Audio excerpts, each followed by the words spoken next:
tout cas, c'est ce que j'entends, et c'est très beau, merci d'en parler avec moi, et de me faire confiance pour ça, Malcolm. Mais ce que j'entends, c'est que finalement, on prend conscience des belles choses aussi quand on ne les a plus. Je comprends ça. Ouais. Et la deuxième chose que je comprends, c'est que le mieux à faire sur les choses qu'on ne maîtrise pas, c'est de vivre avec, et pas contre.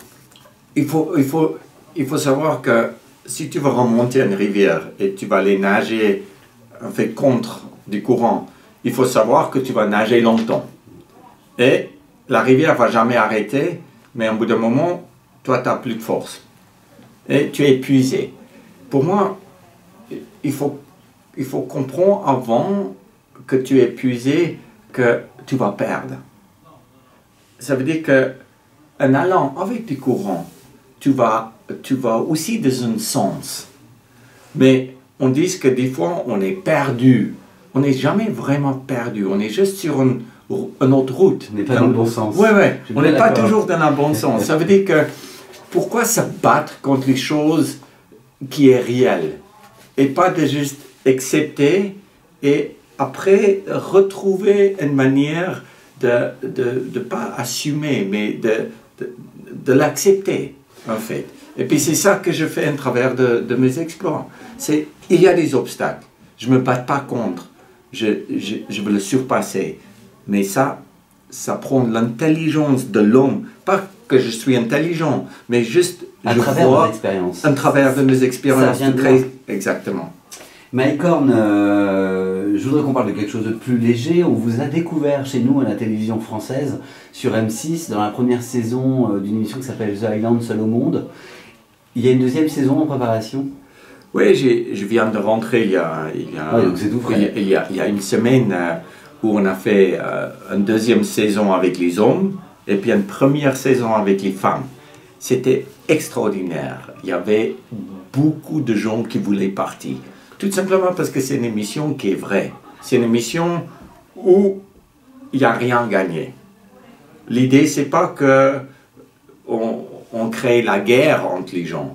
L'idée, c'est qu'on crée la civilisation, qu'on se mette ensemble, qu'on trouve dans tous les participants quelque chose qu'on n'a pas à l'intérieur de nous, qu'on construit presque la société. Et puis, c'était intéressant qu'il y avait 15 femmes et puis il y avait 15 hommes. Et sur les femmes, il y avait 4 les femmes qui sont arrêtées. Et puis, à la fin, sur les hommes, il y avait moins d'hommes qui sont arrêtés. Mais, en fait, les hommes ont séparé dans un groupe faible et puis un groupe fort. Et les femmes, ils gueulaient presque tous les jours, mais ils trouvaient la solution de leurs problèmes tout de suite. Et les hommes, ils ne parlaient pas. Et tout d'un coup, ça monte, la tension monte, et boum, ça éclate. Et puis là, il y a la guerre. Et là, ils ne parlent plus. Ça veut dire que les femmes étaient mieux organisées en survie. Presque leur... cet aliment d'être mère maternelle un peu a sorti qu'on prend soin des faibles et qu'on ne rejette pas des faibles. Et ça se voit clairement sur les 2 îles comment les femmes s'organisaient autour de la nourriture, autour de leur campement, et les hommes faisaient un peu comme moi je suis fort et moi je dois montrer que j'existe. Et les femmes, ils font pas du tout les mêmes approches. Et puis là, on peut vraiment voir à travers de 2 îles comment on peut comparer les hommes et les femmes. Très passionnant en tout cas, et on pourra découvrir ça quand à l'antenne? Normalement, ça doit sortir au mois de mars-avril. Allez, printemps 2016. Ouais, 2016. Sur M6, on suivra ça. Quand M6 vous a proposé cette émission la première fois, quelle impression vous avez eue? Moi, je voulais pas aller parce que en étant un explorateur professionnel pendant 25 ans, tu dis, ouais, c'est ce truc de réalité Koh Lanta et tout ça qui est amusant, qui est bien pour les gens qui rendent du boulot. Je dis pas quelque chose de négatif, mais que je veux dire que c'est pas mon style. C'était pas votre monde. C'est pas mon... Moi, j'aime bien des choses qui engagent. J'aime bien, en fait, si je fais une erreur, c'est pas parce que j'aime mourir, c'est que je dois me battre pour rester vivant. Et là, c'est un jeu.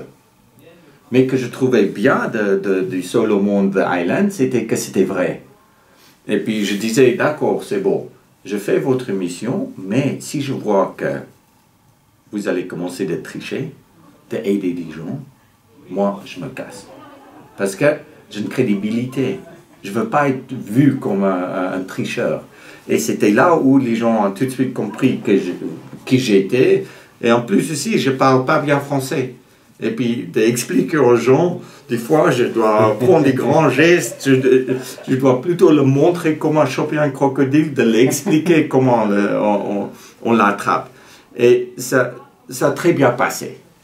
Et en fait, à la fin, quand j'ai vu les participants qui étaient là, et je voyais que les participants voulaient vraiment aller voir s'ils pouvaient rester vivants sur l'île. C'était là où je dis, mais c'est super. Ça c'est tellement vrai.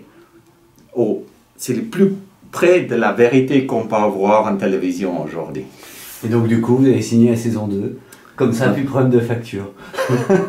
Malheureusement, avec la télé aujourd'hui, on ne gagne pas notre vie. Et, c'est toujours, on doit toujours se battre pour avoir 2 centimes de plus ou 4 centimes de plus. Mais si on n'a pas les plaisirs, il ne faut pas le faire. Non, mais après, on est bien d'accord, tout ça, c'est encore en cohérence avec ce que vous faites.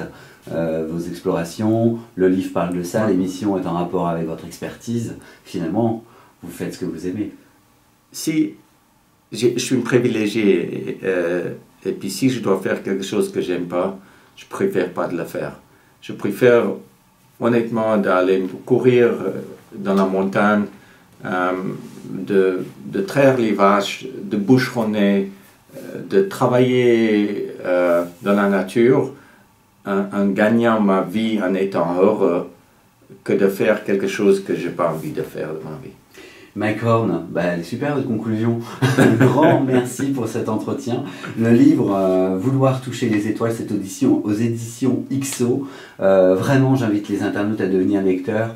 Vous avez un parcours incroyable, vous avez fait plein de trucs géniaux. J'en perds mon français. Un grand merci à vous. Merci à vous.